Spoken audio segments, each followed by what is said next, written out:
Hello everyone and welcome back to the channel and to Technology Explained. Today we are going to talk about TV-guided ordnance. TV-guided weapons are weapons that use a television or an infrared camera, more modern examples, to guide themselves onto the target.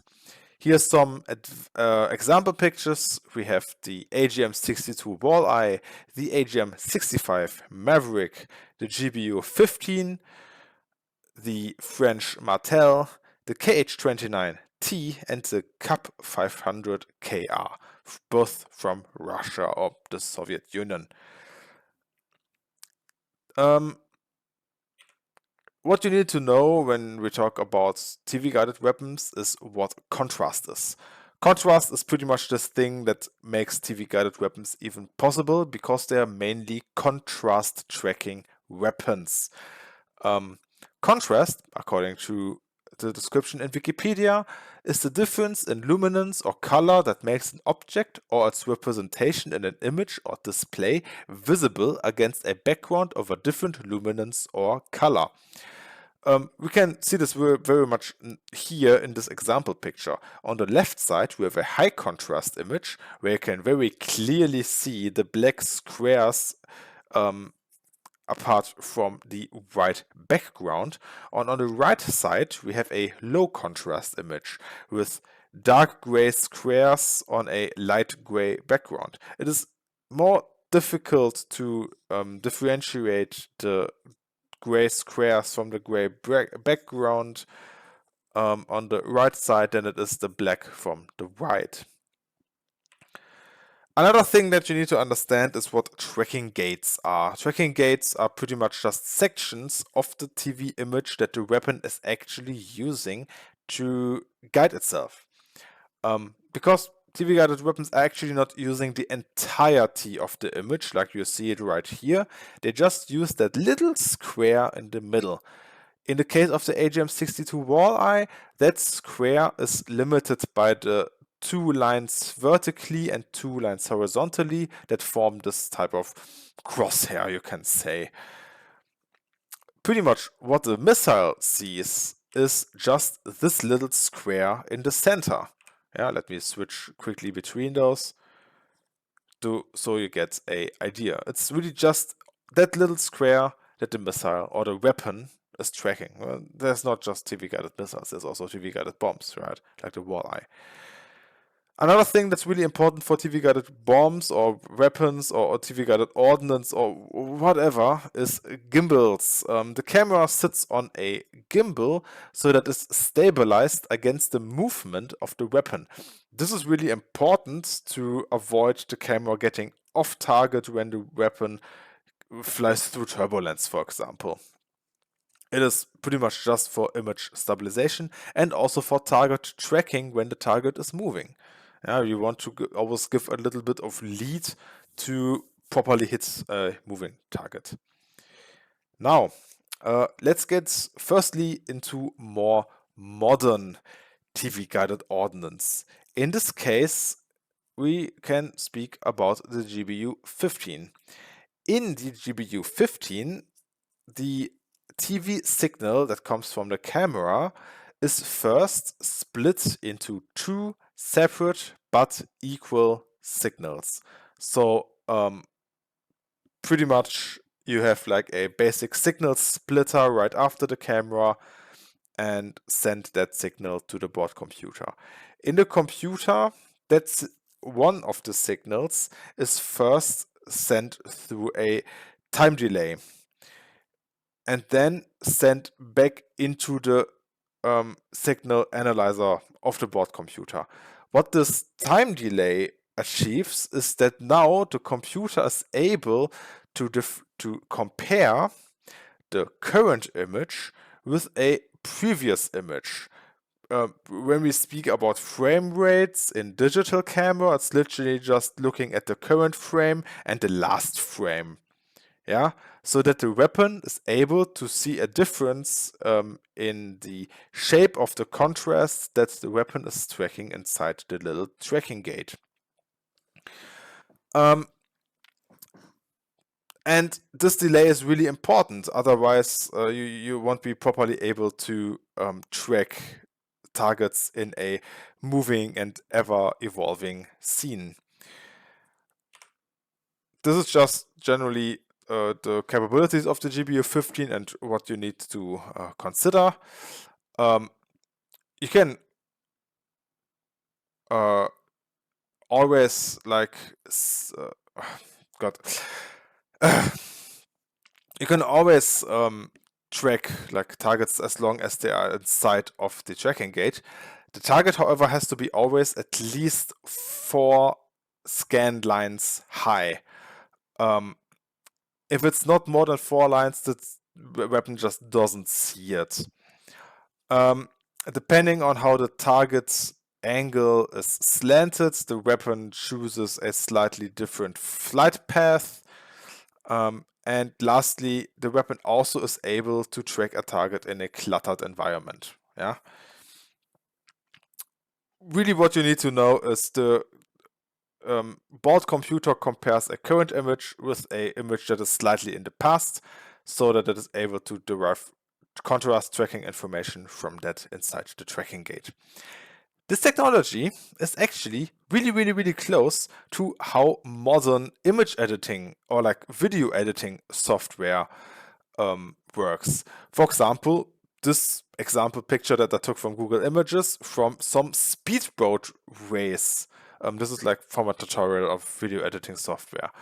You see here in the red square 2 small white squares, an inner one and an outer one. That's the inner tracking gate and the outer tracking gate.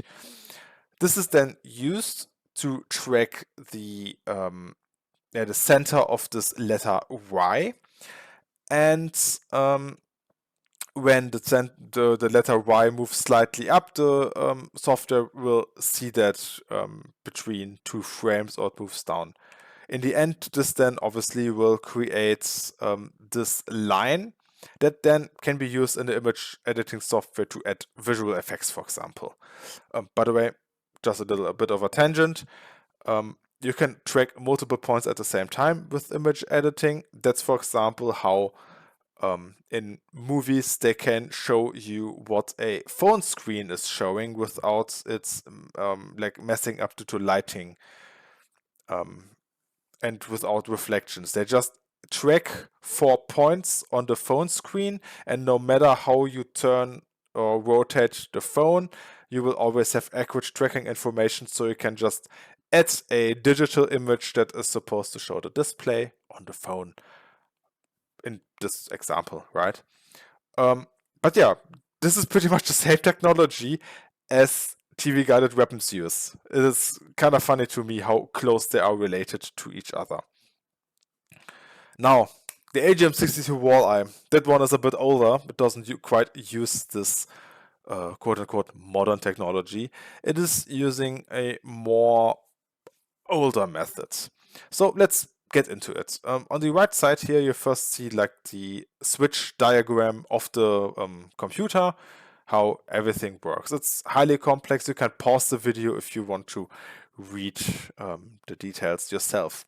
What we're interested in, however, is the second page of this, which is this graph here. In the walleye, the tracking gate is split into 4 zones. Here in this patent, it is 55A, 55B, 55D, and 55C. These 4 zones are created by having the scan, like the tracking gate limiting lines, which are C, like here, and here,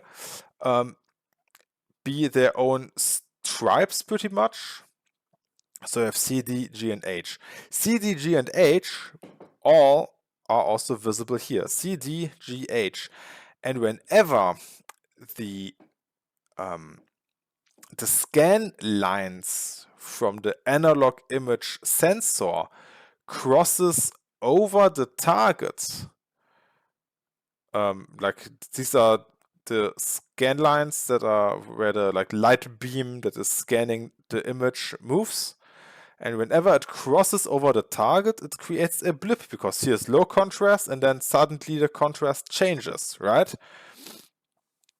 And the delay in the blips, here one, here one, here one, here one, and for the other two lines here and here, tells the weapon where in that image the target is and how to track it. And because you have a delay that is caused by the interlacing and the movement of that scan line, you are actually able to accurately get proper target information from this. It is a incredibly crude system. The origins of this are from like the 1950s, but it has been pretty much perfected in the walleye, right? Now, TV-guided weapons wouldn't be so incredibly awesome without this technology. Data link and the so-called man-in-the-loop guidance. Data link is pretty much just a radio connection between the weapon and the airplane that is dropping them, or even another airplane that is in the area.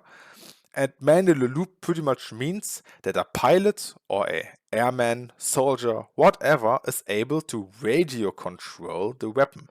There is a man or a person in the guidance loop that is able to control the weapon while it's guiding. That's why it's called man-in-the-loop, or MITL guidance. In this example picture, the A7 Corsair that we have here dropped a walleye on a anti-aircraft artillery battery. Initially, the pilot used the river next to the AAA site to get a rough target fix with the walleye, like he manually locked the walleye seeker on the river, dropped the bomb, and then uses that to let the bomb track near the target. At the same time, obviously, the pilot turns away to be outside of the firing range of that AAA site. When the weapon gets closer, he then uses the data link to adjust the aim point to the fire director radar that is in the center of that AA site. And then obviously he does some fine control after that to ensure that the bomb hits the target. I will now play some example footage from our test and from Desert Storm. First of all, the footage from Desert Storm. This footage depicts a AGM-62 walleye striking a power switch station. This was filmed in the early days of Desert Storm during the early air campaign to take out all the power abilities of Iraq to avoid them being able to communicate. Yeah, you see how in this video the pilot actually adjusts the aim point to the AC unit on the top of that converter. First, the weapon tracks generally just the building and the edge where the light hits the wall and the darker roof. This is what the weapon is tracking. The weapon kind of gets confused, and then the pilot decides to move the cursor or the aiming crosshair into the middle of the screen, and then the weapon flies home into the AC unit and blows this converter station up. For the second footage, we have a test from, I think it was China Lake. You see that the weapon is aimed at a steel plate that has a black square and a white cross painted on it.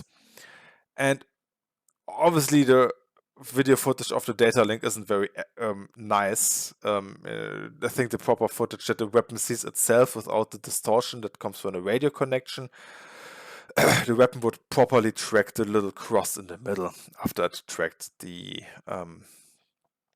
steel plate. What you see here is actually a test that they did in how accurate the weapon is. They dropped 2 bombs at the same plate. This is the first one. It just keeps normally tracking and then impacts a little high on the black square. And the second bomb they dropped, they also tried to hit the plate, but then the bomb started tracking the hole that the first one made, because it's a really nice contrast point, right? And yeah, the bomb just flew perfectly through the first hole. It's like this classical shooting the back of a arrow, right? Really interesting. Yeah, pretty much that was it. Let's just now quickly discuss the sources that I used. First of all, the documentary, which is absolutely amazing, The Pursuit of Precision, AGM-62 Walleye, the TV-guided light bomb. I will put a link to that video in the info card right now. Then we have the United States patent for the AGM-62 Walleye. You can find that on Google Patents. I think it was application number 224594. Or I think the US patent number is 178/6.8 and 244/3.16, if I read it correctly.